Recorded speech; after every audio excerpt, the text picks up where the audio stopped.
54 al 57. Estuvimos viendo la semana pasada un tiempo de prosperidad, ¿no es cierto?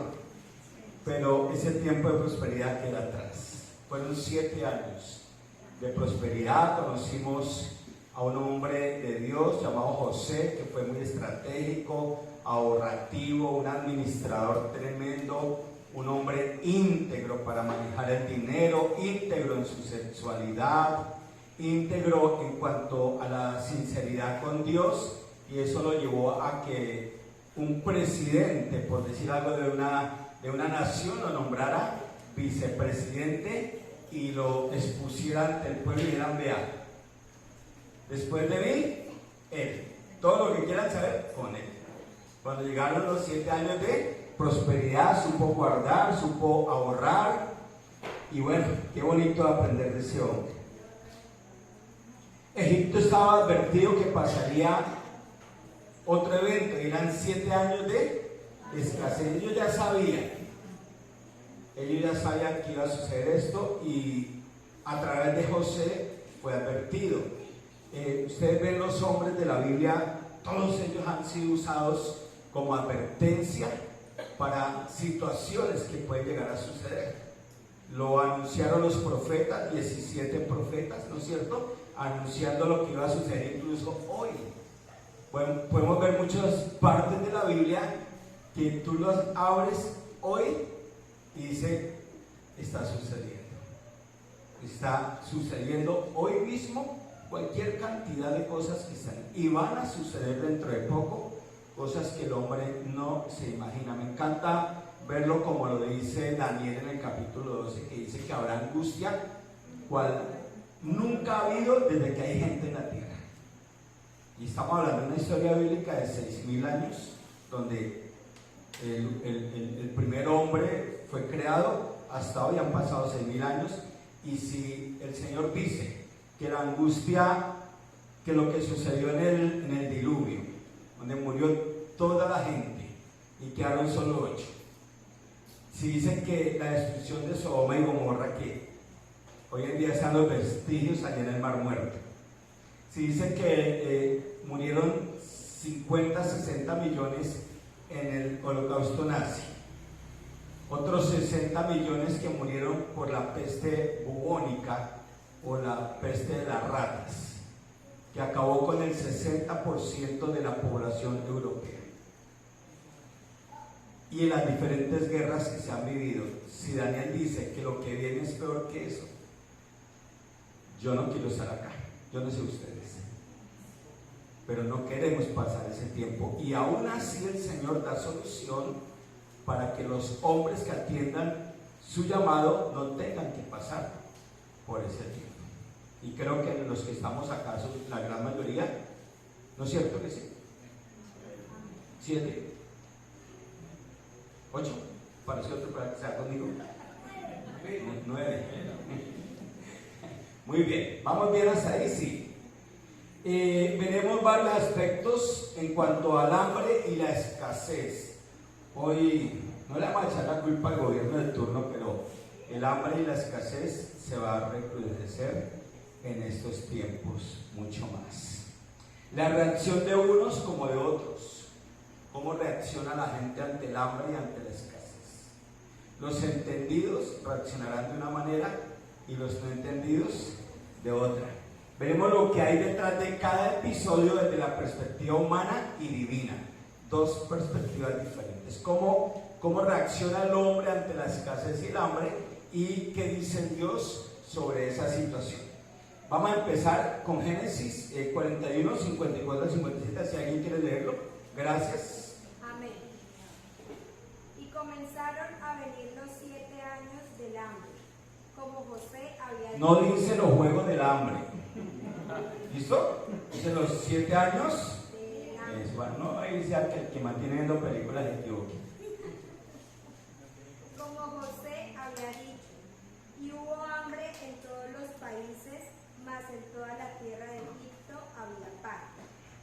Cuando se sintió el hambre en toda la tierra de Egipto, el pueblo clamó a Faraón por pan. Y dijo Faraón a todos los egipcios: id a José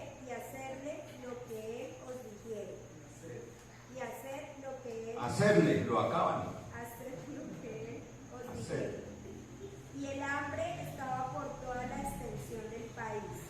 Entonces abrió José todo granero donde había, y vendía a los egipcios, porque había crecido el hambre en la tierra de Egipto. Y de toda la tierra venían a Egipto para comprar de José, porque toda la tierra había crecido en hambre.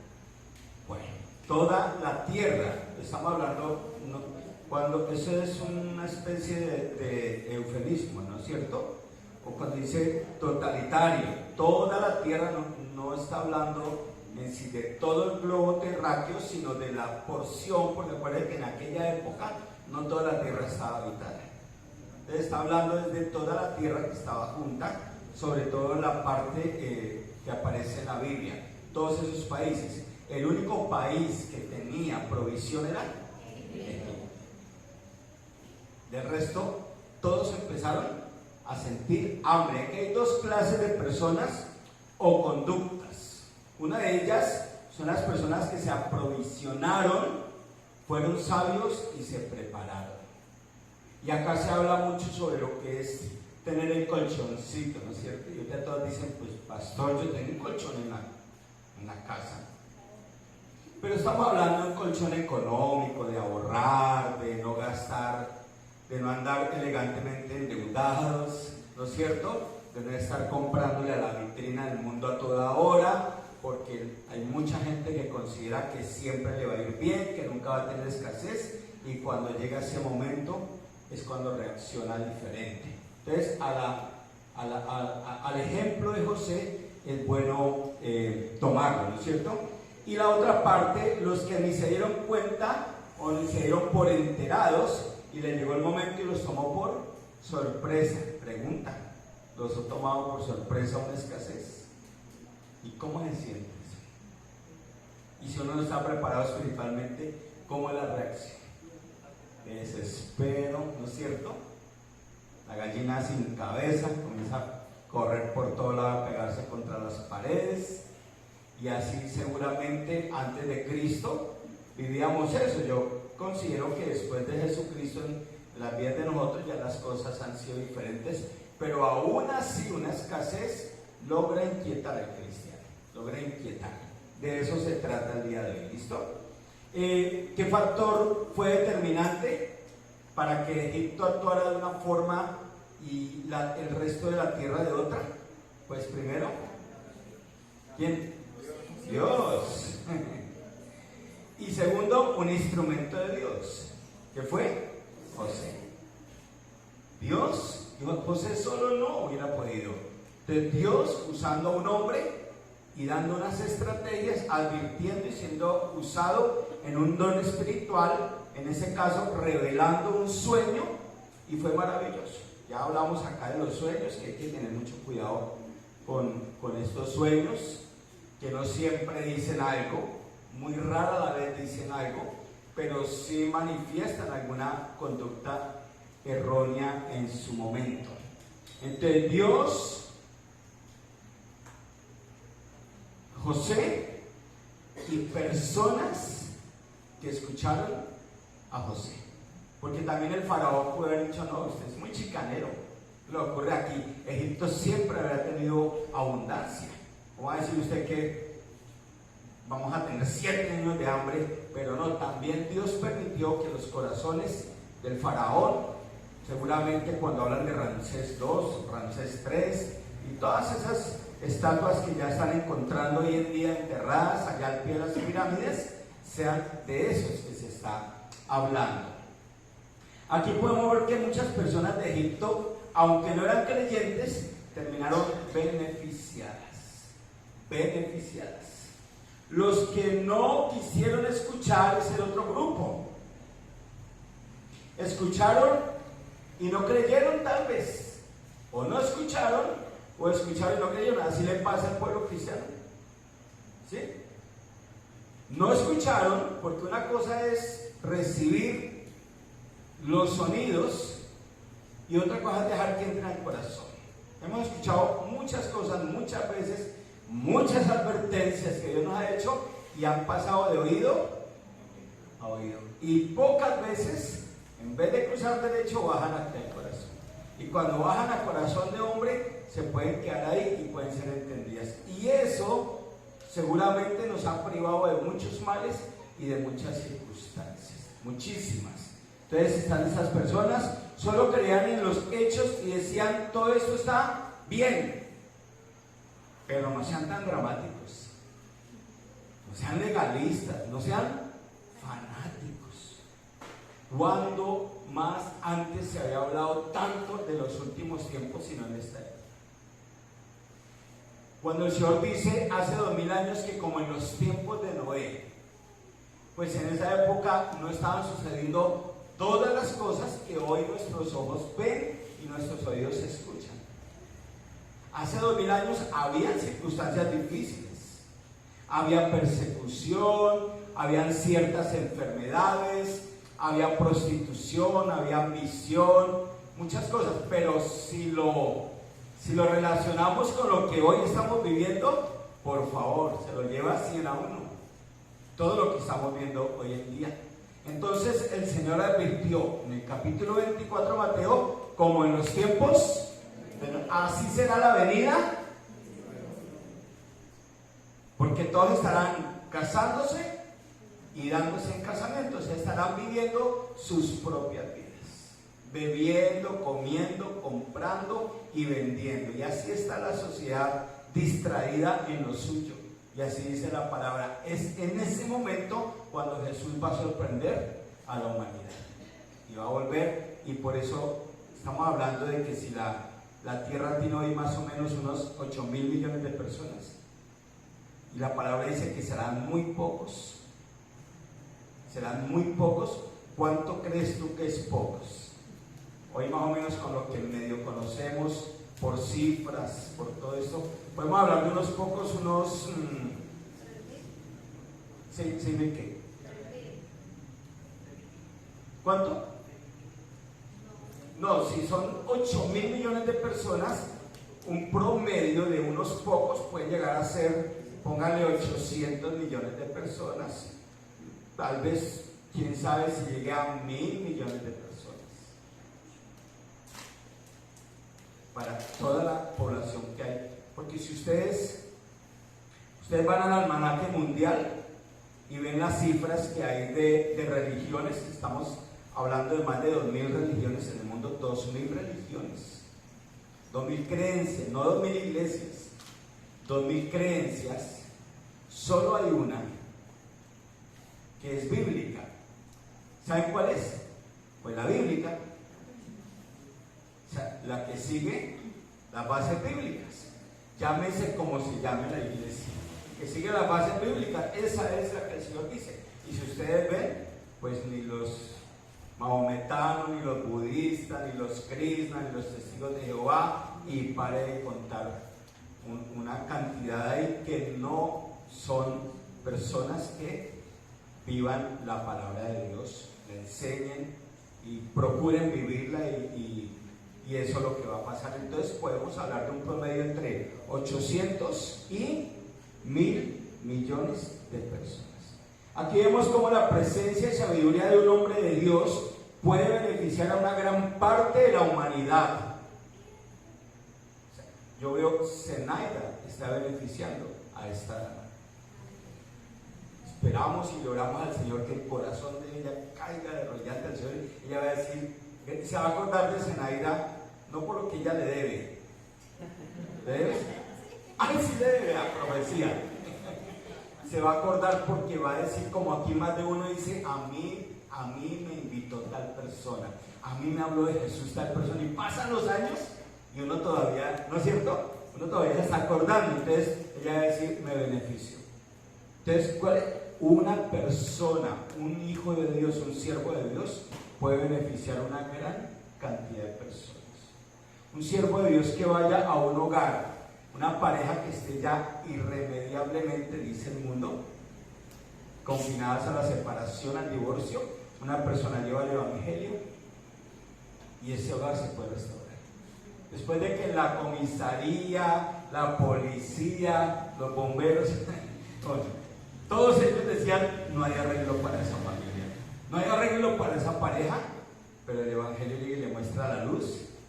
Y cuando uno decía, es que yo ya no lo amo, yo ya no la amo, ya se acabó el amor, y resulta que el Evangelio abre ese corazón y dice,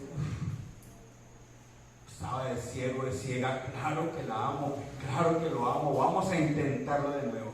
Solo el Evangelio puede hacer eso. ¿Amén o no? Porque acá hay experiencias personales. Pueden decir, sí, ese caso fue el mío. Si el Evangelio quita vicios, no va a restaurar una familia. Y restaurar una familia, ¿quiénes se benefician? Imaginen, los primeros son los hijos. Pobres niños son los que siempre van a cargar el peso. Pero para ellos también está el Evangelio. ¿No es cierto?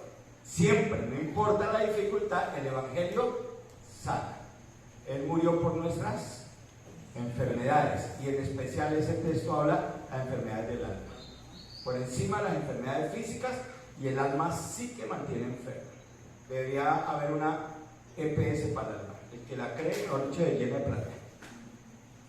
Mateo 5, 14 al 16, ¿quién lo quiere leer?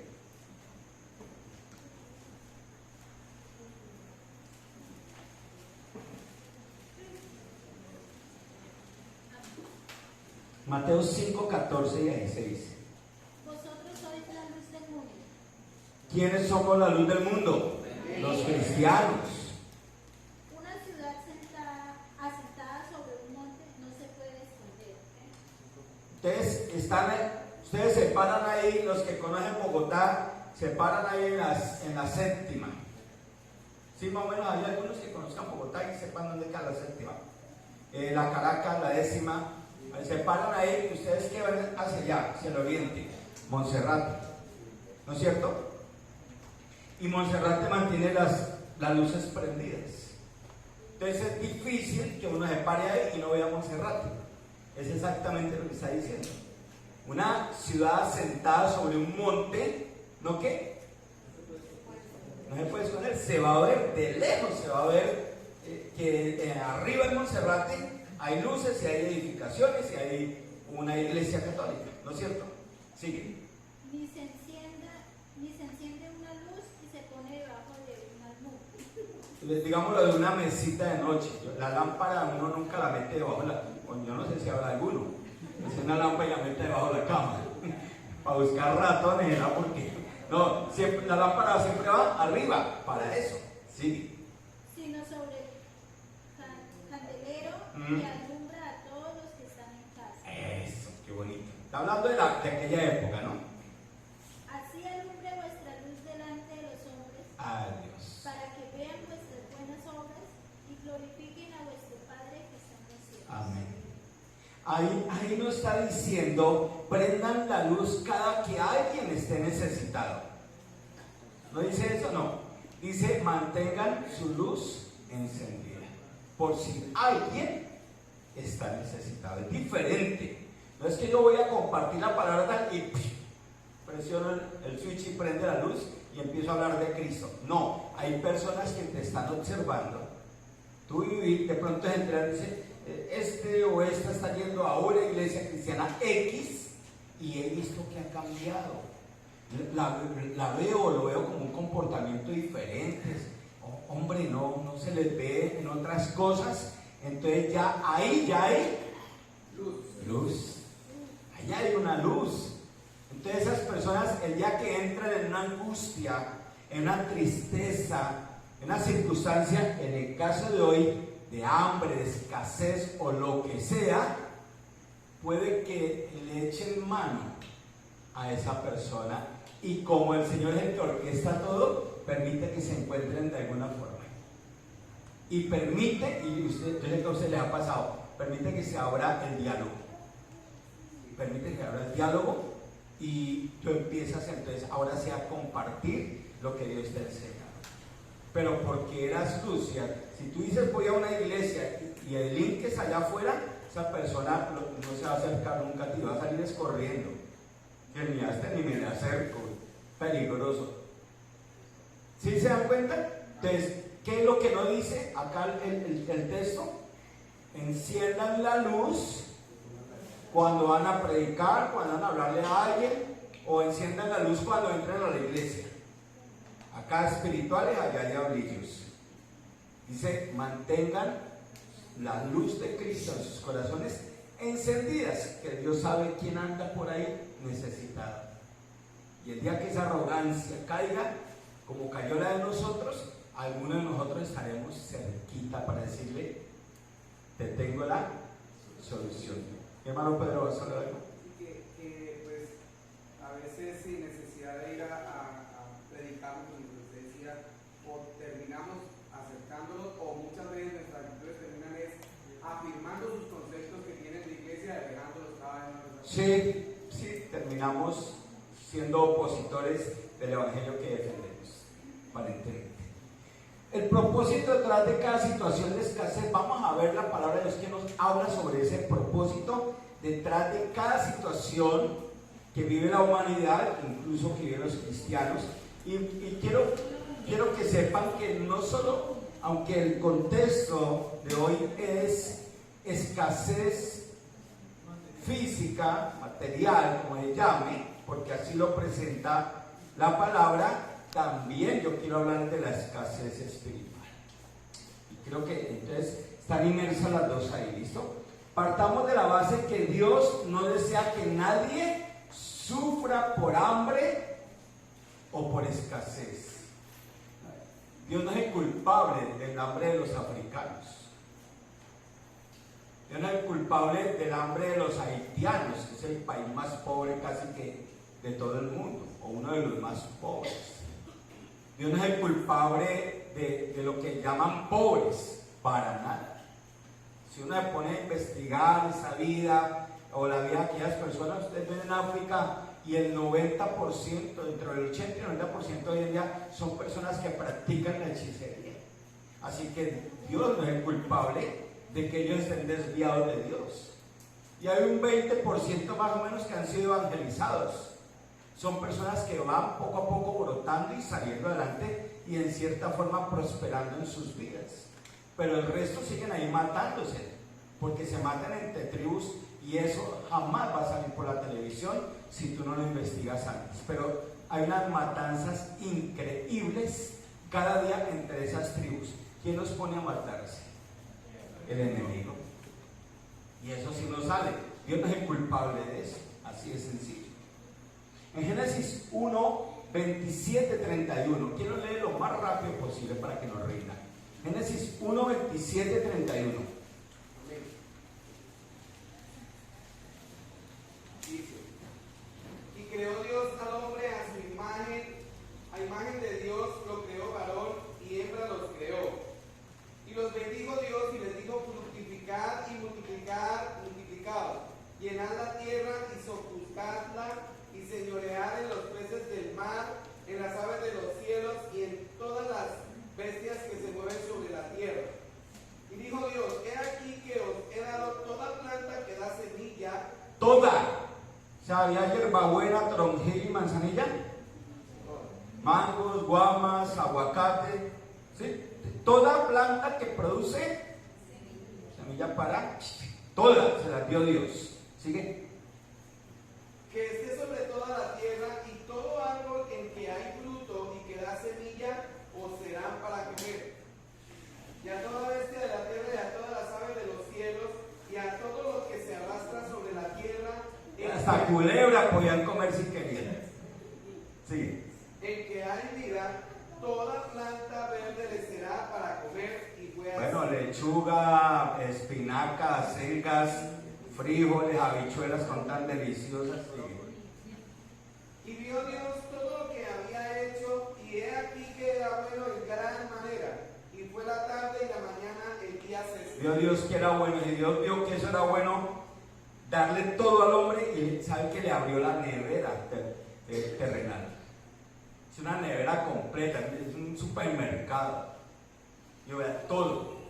Y no le dijo nada más, le dijo coma. Solo de este no coma, pero coma del resto. Fue la desobediencia del hombre. Entonces, por culpa de la desobediencia del hombre y el pecado del hombre, viene en la gran mayoría de veces la escasez y el hambre. Y ahí en el mismo Génesis 3, 17 y 19 vemos la maldición para el hombre, que fue, ahora le dice al hombre, y ahora tú trabajarás y sudarás. Y la tierra producirá algo que no producía cuando Dios se la dio: espinos y cardos. Para que se dé cuenta, mí. ¿Se dan cuenta cómo cambió el panorama? Fue el hombre culpable, no fue Dios. Dios siempre quiere que los hombres tengan lo suficiente para su alimento, para su vida, para sus hijos. Pero el hombre coge otro camino y quiere buscar su propia prosperidad a su manera. Así de sencillo. El pecado fue y sigue siendo la razón por la cual el hombre sufre hambre y escasez. Y lo sigue siendo. Pero no olvidemos que en 1 Timoteo 2:4 y 2 de Pedro 3:9, 1 de Timoteo 2:4 y 2 de Pedro 3:9, bien, lo más rápido posible, por favor, están demorando. Bloque 2, bloque 3. El cual quiere que todos los hombres sean salvos y vengan al conocimiento de la verdad. Y 2 de Pedro 3:9.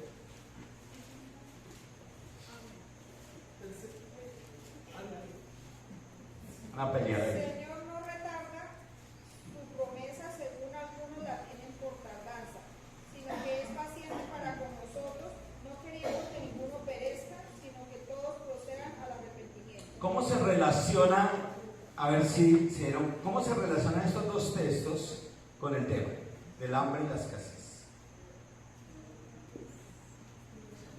Ahí lo dejé.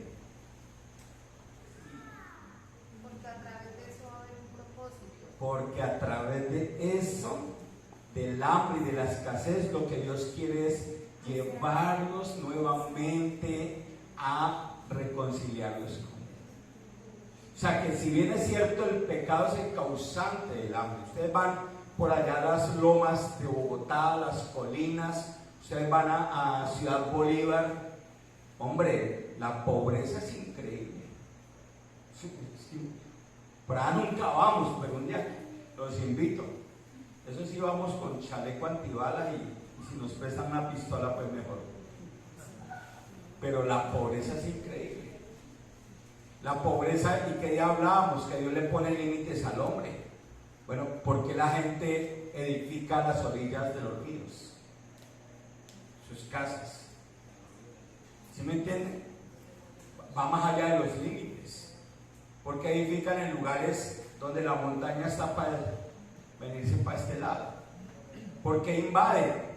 Una persona que invade un lote es un ladrón, ¿o no? ¿Sí ven? Entonces ahí ya está transgrediendo la ley de Dios. ¿Qué le viene? Pobreza y vergüenza. Y así no van a surgir nunca. Nunca van a surgir de esa manera. Y podemos relacionarlo en muchas circunstancias. El Señor Jesucristo dijo: habrán pobres siempre, siempre en la tierra, siempre.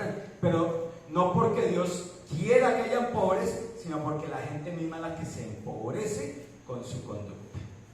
Esa es la razón de ser. Entonces acá dice: pero sin embargo Dios desea que todos, ahí vemos un verso que afina hacia el libre albedrío. Dios quiere que todos, ¿cómo la ven? Sean salvos y vengan a conocer. Todos, pero no todos quieren. Entonces a veces, a través del hambre, de una escasez, de una situación difícil, las personas buscan del Señor para una iglesia. Ahora aparece el diablo ofreciendo en mega iglesias esa razón de ser, el dinero. Hasta ahí llegaron. Porque llegan a esta mega iglesia y les prometen prosperidad, les prometen dinero, les dicen que siembren, y hasta ahí llegó, porque esa gente, como iba por eso, pues llegaron por eso. Y ahí se quedan. Que así como nosotros como hombre, el hombre fue causante de la escasez y del hambre, también somos nosotros los responsables de la vida que queremos llevar, sin la misma escasez o buscar Sí, Dios es soberano y el hombre es responsable. Acá les muestro el camino del bien y el camino del mal, le dijo en Deuteronomio a esos hombres. Diciéndolo vulgarmente, coja el camino que se le dé la gana. Ya les mostré, esta es una puerta estrecha, pero segura. Esta es ancha, pero te lleva a la perdición. ¿Cuál quieres? Escoge el hombre en común. La ancha porque es fácil, dinero fácil, chévere, placeres. Terminan llorando y terminan con dolor por escoger lo que es Dios, porque nunca consultaron a Dios. Pero no les interesa a Dios porque se creen autosuficientes. Bueno, menos mal que después terminan llorando por lo menos. ¿Qué dices de aquellos que se mueren y ni lloraron? Como Pablo Escobar. Murió en un tiroteo y no tuvo tiempo de nada más. Y hoy está, ¿dónde es? ¿Dónde es que las visas que lleva, dónde lo llevaron? Hoy están en el purgatorio, ¿no? Encima de un perro con pulgas. Porque pagaba para que le rezara visita y sacarlo del purgatorio y meterlo al cielo. Sí, ¿cómo no? Y miles de hombres han muerto en su faena de placeres descontrolados, de inmoralidades, y murieron en eso. Pero no pueden decir que Dios no les dio la oportunidad. Nosotros somos unos privilegiados, porque en medio de nuestros pecados y transgresiones Él nos salvó y estamos acá. Ninguno de nosotros lo merece. Amén. ¿Se alegran o no?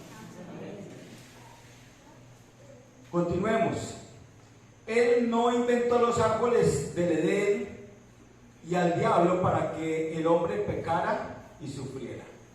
Voy a inventar los árboles y les voy a poner a Satanás.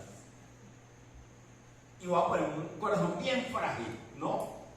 Él inventó, creó los árboles, creó al hombre, pero lo creó con el derecho de él tomar su decisión. Sin embargo, el hombre tiene la esencia de Dios. Dice que creó al hombre conforme a su imagen y semejanza, no corporal, sino más bien en cuanto a sus atributos. Así que el hombre puede tomar la decisión de comer del árbol o decir, si me dio 1000 árboles para comer, yo ¿por qué lo voy a desobedecer? No voy a comer de ese.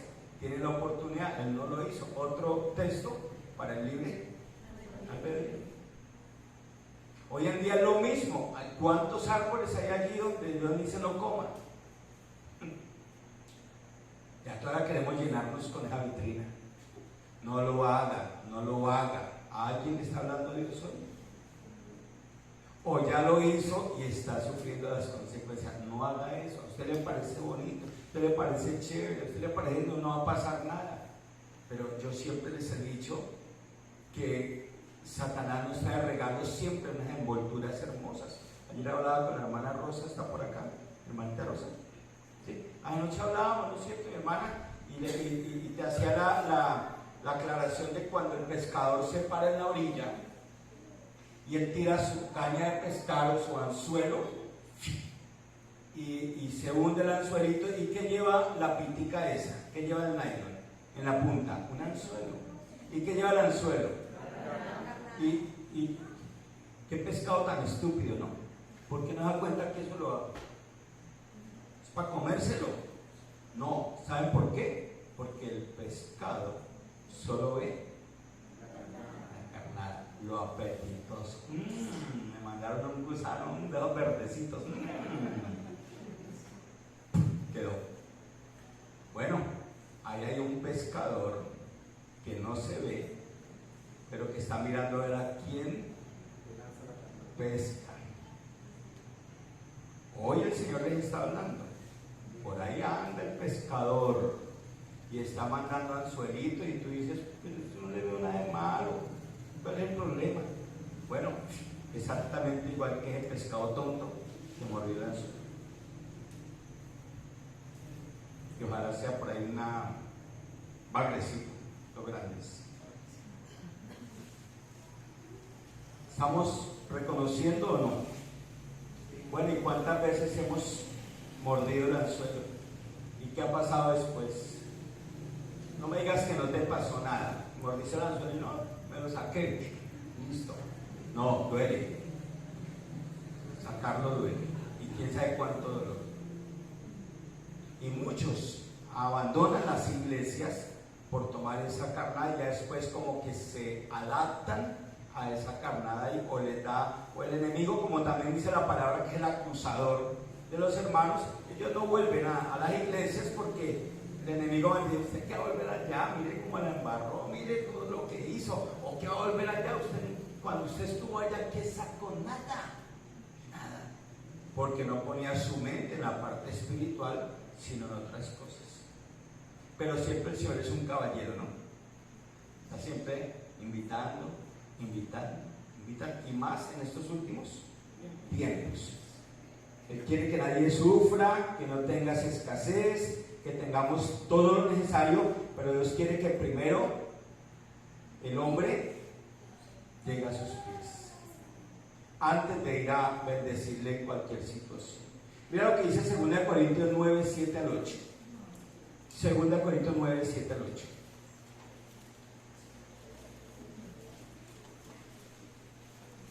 Amén. Cada uno dé como propuso en su corazón, no con tristeza ni Cada uno dé como propuso en su corazón. Pues no, hoy no estamos hablando de ese dar ni nada, pero el texto nos va a llevar al tema. no con tristeza, ni por necesidad, porque Dios ama al dador alegre. Y poderoso es Dios para hacer que abunde en vosotros toda gracia, a fin de que teniendo siempre en todas las cosas todo lo suficiente, abundéis para toda buena obra. Bien, miren cómo el texto empieza con un corazón puro, limpio, de impurezas. Si se dan cuenta, y les hablaba que el causante de la escasez y del hambre siempre es el pecado. Y acá nos lleva a que ese corazón dador o dadivoso con alegría es un corazón que está limpio de impureza, o sea, lleva su vida correctamente delante del Señor. No estamos hablando de la cuestión del dar, sino de un corazón limpio. Ese corazón no sufre escasez. ¿Por qué? Porque después dice en el verso 8 que termina con un corazón agradecido y gozoso. ¿Sí? Un corazón agradecido, un corazón que mantiene limpio es un corazón agradecido siempre, haciendo cosas más grandes que las que hizo al principio.